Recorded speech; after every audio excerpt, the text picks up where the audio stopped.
শুধু বলকানই সীমাবদ্ধ থাকবে না। বেলগ্রেড, রোম, বুদাপেস্ট ও ভিয়েনায় আমাদের তরবারি ঝলসে উঠবে। আমাদের আঘাতে পরাস্ত হবে ইউরোপিয়ানরা।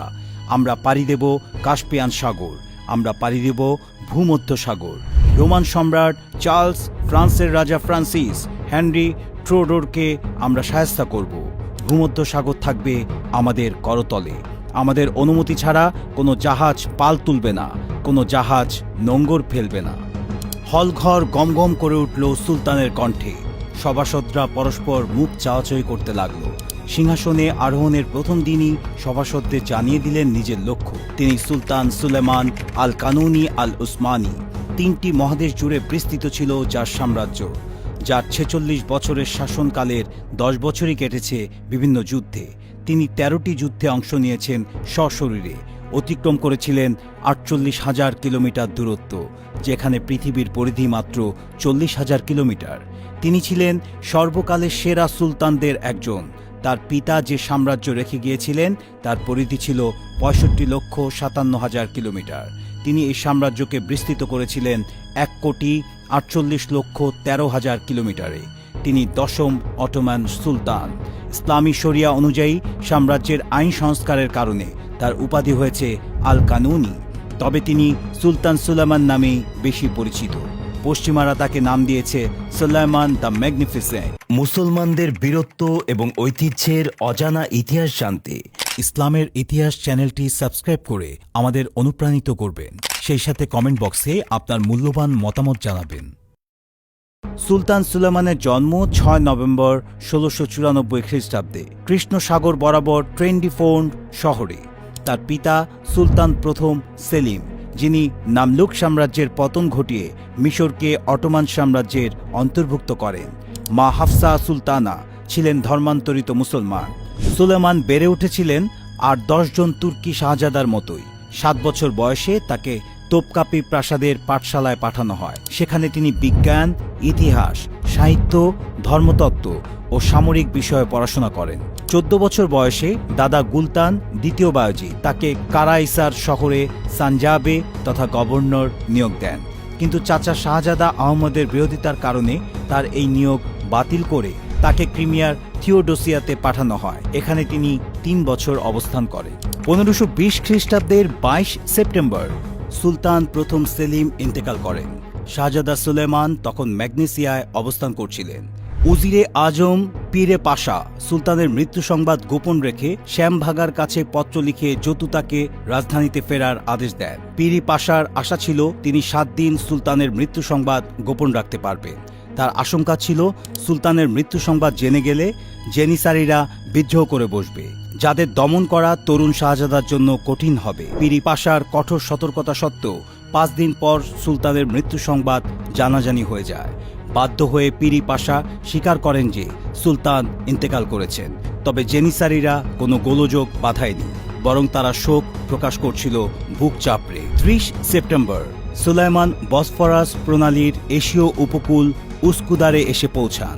এখানে উজিরে আজম পীরি পাশা তার জন্য অপেক্ষা করছিলেন। পরদিন ভোরে আলেম ওলামা ও গণ্যমান্য ব্যক্তিরা দেওয়ান তথা কাউন্সিল কক্ষে সুলতান সুলেমানকে স্বাগত জানান। সুলেমানের আর কোনো ভাই জীবিত ছিল না, ফলে শাসন ক্ষমতার জন্য তাকে বিশেষ সমস্যার মুখোমুখি হতে হয়নি। শাইখুল ইসলাম তার হাত ধরে তাকে একটি মঞ্চে নিয়ে আসেন এবং উচ্চ স্বরে ঘোষণা করেন মহান আল্লাহ তাকে উসমান বংশের সুলতান হিসেবে নির্বাচিত করেছেন। তারপর তিনি সুলতানের কোমরে ঐতিহ্যবাহী তরবারি বেঁধে দেন। এ সময় সুলেমানের বয়স 29 বছর। এর কয়েকদিন পর ভেনিসীয় দূত বার্টলমিউ কন্টারিনি সুলতানের সাথে দেখা করেন।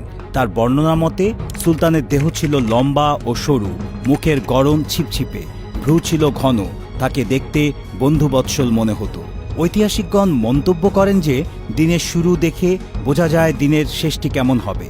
সুলতান সালাউদ্দিন আইয়ুবী খ্রিস্টানদের থেকে শুধু মসজিদুল আকসা কেড়ে নিয়েছিলেন, কিন্তু সুলতান সুলেমান আর কয়েকদিন জীবিত থাকলে তাদের পায়ের নিচ থেকে পুরো ইউরোপই ছিনিয়ে নিতেন। আল্লাহর ইচ্ছায় ক্ষমতায় আরোহণের পরপরই তার সামনে রাজ্য জয়ের সুযোগ এসে যায়। হাঙ্গেরিয়াতে রাজস্ব সংগ্রহে নিয়োজিত অটোম্যান কর্মকর্তাকে হত্যা করা হয়। এই হত্যা সুলতান সুলেমানকে ক্রোধান্বিত করে তোলে। তিনি সিদ্ধান্ত নেন হাঙ্গেরিতে অভিযান চালাবেন। 1520 খ্রিস্টাব্দের পুরো শীতকাল কনস্ট্যান্টিনোপলে চলে যুদ্ধের মহড়া। সেনাবাহিনীর জন্য রসদ ও ঘোড়া সংগ্রহ করা হয়। সেনাবাহিনীর যাত্রাপথে নির্মাণ করা হয় সড়ক ও সেতু। সুলতানের লক্ষ্য ছিল দানিউবের প্রবেশদ্বার বেলগ্রেড। বেলগ্রেড দুর্গের পতন ঘটলে অটোমান সেনাদের ভিয়েনা ও ভিজা উপত্যকা উন্মুক্ত হয়ে যাবে। 1521 খ্রিস্টাব্দের 6 ফেব্রুয়ারি অটোমান বাহিনী কনস্ট্যান্টিনোপল থেকে যাত্রা শুরু করে। এটি ছিল সুলতান সুলেমানের প্রথম অভিযান। অটোমান সেনারা যাত্রাকালে কঠোর শৃঙ্খলা মেনে চলে। তারা সকাল থেকে দুপুর পর্যন্ত পথ চলত। দুপুরে তাঁবু খাটিয়ে বিশ্রাম করত, আবার পরদিন সকালে যাত্রা শুরু করত। অটোমান বাহিনী সাভা ও দানিউবের মোহনায় পৌঁছে যায়। এখানে এসে সুলতানের আদেশে একটি দ্বীপে কামান বসানো হয়। সিদ্ধান্ত হয় এই দ্বীপ থেকেই বেলগ্রেড দুর্গে গোলা নিক্ষেপ করা হবে। টানা 3 সপ্তাহ অটোমানরা গোলা নিক্ষেপ করতে থাকে, কিন্তু কোনো ফল হয় না। বেলগ্রেড দুর্গে ছিল মাত্র 700 সৈন্য। তাদের সহায়তায় কেউ এগিয়ে আসেনি, কিন্তু দুর্গ ছিল মজবুত, ফলে তারা বেঁচে যাচ্ছিল। সুলতানের একরোখা মনোভাবের ফলে টানা গোলাবর্ষণ চলতে থাকে। দুর্গ প্রাচীরের নিচে বসানো হয় মাইন। অবশেষে দুর্গবাসী আত্মসমর্পণ করে। বেলগ্রেড দুর্গের অধিপতি এসে সুলতানের হাত চুম্বন করেন। তাকে সম্মানসূচক একটি আলখেল্লা পরিয়ে দেয়া হয়। সুলতানের আদেশে সেনারা শুকরিয়া নামাজ আদায় করে। বেলগ্রেড দুর্গের ভেতর 3 বার বেজে ওঠে জেনিসারি রণসঙ্গীত। সুলতান নিজেও দুর্গে প্রবেশ করেন এবং একটি গির্জায় তিনি জুম্মার সালাত আদায় করেন। বালি আগাকে বেলগ্রেডের নতুন গভর্নর নিয়োগ দেয়া হয়। তারপর আবার শুরু হয় উসমানীয়দের বিজয় যাত্রা। তারা সাবাক, সেমলিন ও সামান্দিরা শহর জয় করে। কেটে ফেলা হয় উপকূলের বনভূমি। উন্মুক্ত হয়ে যায় মধ্য ইউরোপগামী পথ। অটোমানদের বিজয় গাথা পৌঁছে যায় ইউরোপের সর্বত্র। ভেনিস ও রাশিয়ার দূতরা সুলতানকে অভিনন্দন জানান। সে সময় তারা নিজেদের নিরাপত্তা নিয়েও আতঙ্কিত ছিল। ভেনিসে নিযুক্ত অটোম্যান দূতকে 500 স্বর্ণ মুদ্রা উপহার দেয়া হয়। সুলতান ফিরে আসেন কনস্ট্যান্টিনোপলে। আইয়ুব মসজিদে তিনি শুকরিয়ার নামাজ আদায় করেন। উৎসুক জনতা রাস্তার দুপাশে সারিবদ্ধভাবে অপেক্ষা করছিল। সুলতানকে এক নজর দেখার জন্য তারা ছিল উন্মুখ।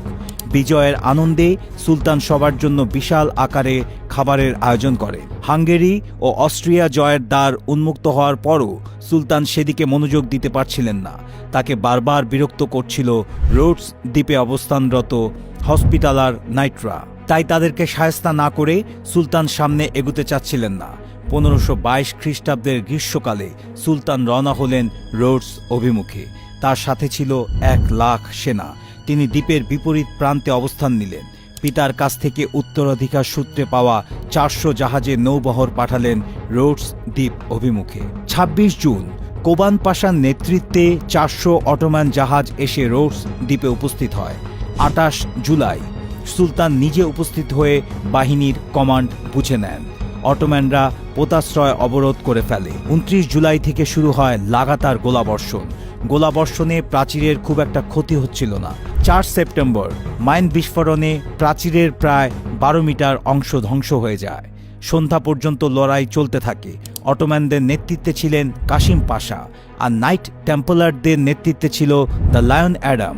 সেদিন অটোম্যানরা বারবার প্রাচীরে আঘাত হানে, তবে সব হামলা সফল হচ্ছিল না। 24 সেপ্টেম্বর সুলতানের নির্দেশে প্রাচীরের বিভিন্ন স্থানে জোরালো আঘাত হানা হয়। প্রচণ্ড লড়াইয়ে প্রায় 45,000 অটোম্যান সেনা শহীদ হয়। সুলতান সেদিনের জন্য যুদ্ধ স্থগিত রাখার নির্দেশ দেন। এদিকে অবরোধ দীর্ঘ হওয়ায় দুপক্ষকে প্রচুর সেনা হারাতে হচ্ছিল। ওদিকে শহরের বিভিন্ন রোগের প্রাদুর্ভাব ঘটতে থাকে। দুপক্ষেরই মনোবল ভেঙে যায়। তবু থেমে থেমে লড়াই চলতে থাকে।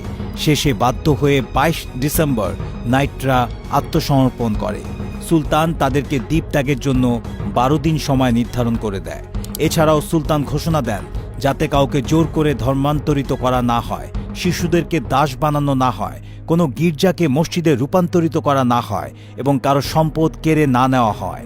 কেউ বিদায় নিতে চাইলে তুর্কি জাহাজে করে তাকে ক্রিট দ্বীপে পৌঁছে দেওয়া হবে, এমন উদার শর্ত নাইটরাও বিশ্বাস করতে পারছিল না। রোডস জয়ের পর সুলতানকে অভিনন্দন জানিয়ে ভেনিস, মক্কা ও পারস্য থেকে পত্র আসে, এমনকি মস্কো থেকেও পত্র মারফত তাকে অভিনন্দন জানানো হয়। 1523 খ্রিস্টাব্দের 1 জানুয়ারি নাইটরা শহর ছেড়ে চলে যায়।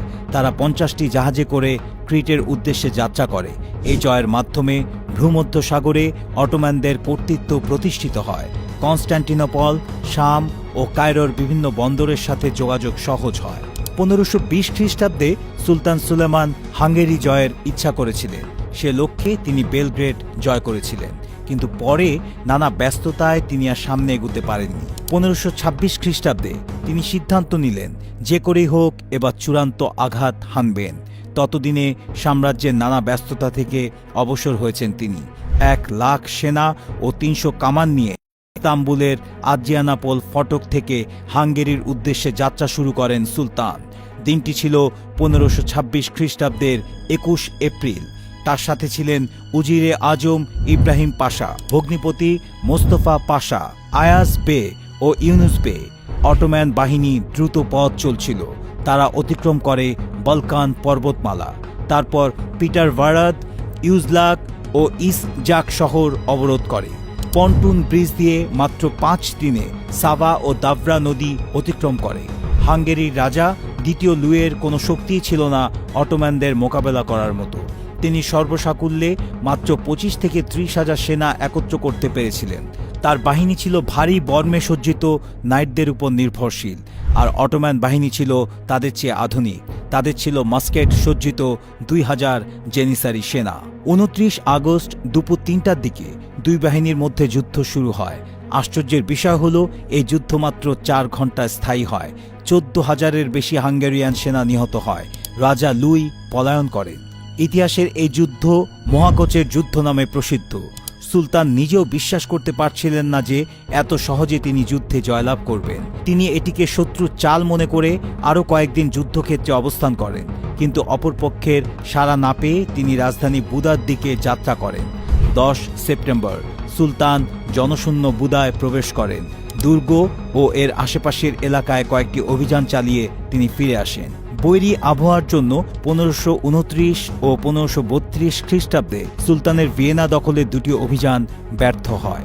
1538 খ্রিস্টাব্দে গ্রিসের উত্তর পূর্ব অংশে অটোম্যান নৌবহর ও খ্রিস্টান জোটের মধ্যে সংঘটিত হয় ঐতিহাসিক প্রিভেজার যুদ্ধ। পপ তৃতীয় পলের আহ্বানে খ্রিস্টান নৌবহর একত্রিত হয়েছিল অটোম্যানদের মোকাবেলা করার জন্য। প্রিভেজা যুদ্ধ ছিল 16শো শতাব্দীতে ভূমধ্যসাগরে হওয়া বৃহৎ 3টি যুদ্ধের একটি। এই যুদ্ধে 300 জাহাজের অধিকারী খ্রিস্টান জোট তাদের চেয়ে অনেক দুর্বল অটোম্যান নৌবহরের কাছে নির্মমভাবে পরাজিত হয়েছিল। The king of pirates Khairuddin বারবারোসার অসামান্য নৈপুণ্যের ফলে অটোম্যানদের জয় নিশ্চিত হয়। এই যুদ্ধের পর থেকে লিপান্টোর যুদ্ধের আগ পর্যন্ত 33 বছরের জন্য ভূমধ্যসাগরে অটোম্যানদের নিরঙ্কুশ আধিপত্য বিদ্যমান ছিল। 1541 সালে সুলতান তার বাহিনী নিয়ে হাঙ্গেরির রাজধানী বুদা অবরোধ করেন। সুলতানের বাহিনীতে সেনা সংখ্যা ছিল 31,000, এর মধ্যে জেনিসারি সৈন্য ছিল 6,362 জন। 1541 খ্রিস্টাব্দের 21 আগস্ট এই বাহিনী বুদায় পৌঁছে যায় এবং উইলহেম ভন রোজেনডর্ফের বাহিনীর সাথে সংঘর্ষে লিপ্ত হয়। এই যুদ্ধে অটোম্যানরা জয়ী হয়। প্রায় 150 বছর পর্যন্ত হাঙ্গেরিতে অটোম্যানদের শাসন স্থায়ী হয়। সুলতানের শেষ অভিযান ছিল হাঙ্গেরিতে। 1566 খ্রিস্টাব্দের 6 আগস্ট অটোম্যান বাহিনী জিগেদভার দুর্গ অবরোধ করে। যুদ্ধ চলাকালে সুলতান ছিলেন গুরুতর অসুস্থ। ডাক্তার বারবার নিষেধ করছিলেন, কিন্তু সুলতান কারো কথা না শুনেই যুদ্ধে অংশ নেন। এ সময় তার বয়স ছিল 72 বছর। দুর্গ অবরোধ করার পর অটোমান কামানগুলো একটানা গোলাবর্ষণ করতে থাকে, কিন্তু কোনো ফলাফল দেখতে না পেয়ে সুলতান মানসিকভাবে কিছুটা ভেঙে পড়েন। 6 সেপ্টেম্বর সুলতান সেনাদের উদ্দেশ্যে একটি ভাষণ দেন। এই ভাষণের পর তিনি আবার অসুস্থ হয়ে পড়েন, সাথে সাথেই মাটিতে লুটিয়ে পড়েন। চিকিৎসক সুলতানকে পরীক্ষা করে মৃত ঘোষণা করেন। পরে ইস্তাম্বুলে তার নির্মিত সোলাইমানিয়া মসজিদের সামনে তাকে দাফন করা হয়। সুলতান সুলেমান ছিলেন অটোমান শাসকদের মধ্যে সবচেয়ে প্রভাবশালী একজন শাসক।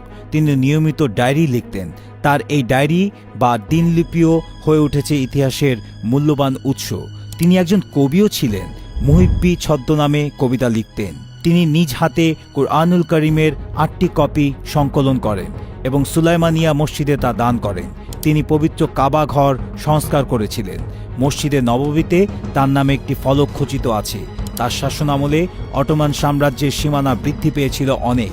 জনসংখ্যা বেড়ে 1.5 কোটি থেকে 2.5 কোটিতে পৌঁছেছিল। আধুনিক হাঙ্গেরির বুদাপেস্ট থেকে সৌদি আরবের মক্কা এবং আলজেরিয়া থেকে বাগদাদ ছিল তার রাজ্যের সীমানা।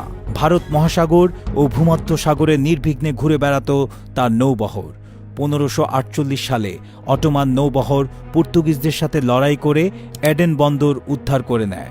1552 সালে তারা দখল করে মাস্কাট। তিনি 3 বার ইরানের শিয়া পরিচালিত সাফাবি সাম্রাজ্যে আক্রমণ করেছিলেন। সুলতান সুলেমানের মৃত্যুর পর অটোম্যানদের মধ্যে এমন শক্তিশালী শাসক আর দেখা যায়নি। দিন দিন তাদের দুর্বলতা প্রকট হতে থাকে। ক্রমশ এই সাম্রাজ্যের প্রতাপ কমতে থাকে, যা চূড়ান্ত পতন ঘটে 1924 খ্রিস্টাব্দে কুখ্যাত কামাল পাশার হাতে খেলাফত